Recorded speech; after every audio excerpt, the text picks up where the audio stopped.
20h04, priorité au direct. On va tout de suite au Palais de justice de Paris pour retrouver Adrien Ginde. Bonsoir Adrien.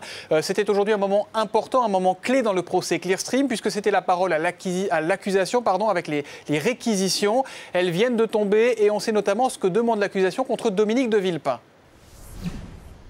Et contre Dominique de Villepin, les avocats généraux ont choisi de requérir 15 mois de prison avec sursis.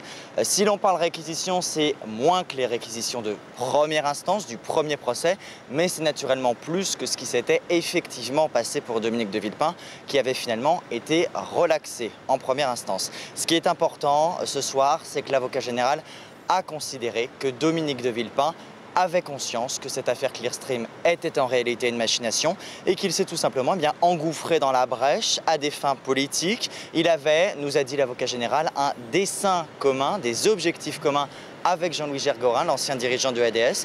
Gergorin a organisé la manipulation pour des raisons industrielles.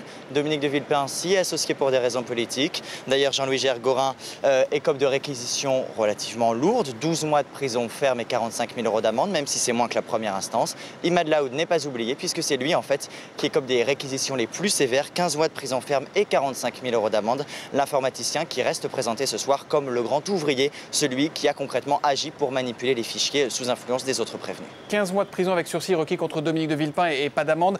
On n'est pas au bout de ce procès, on n'est pas là aux assises, on est en correctionnel, ça veut dire que ça va durer encore quelques jours et pour le jugement, il faudra attendre sans doute plusieurs mois.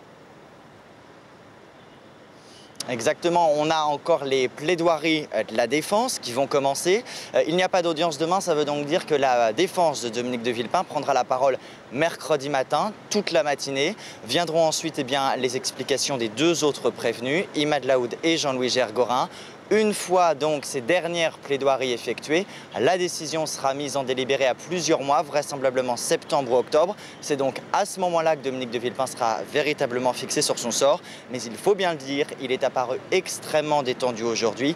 À ses yeux, depuis le début de ce procès, le message est clair, je n'ai rien à faire là. J'ai été relaxé en première instance, je le serai une nouvelle fois en deuxième instance en appel. Donc. Adrien Ginde en direct du Palais de justice de Paris avec Nicolas Bernard.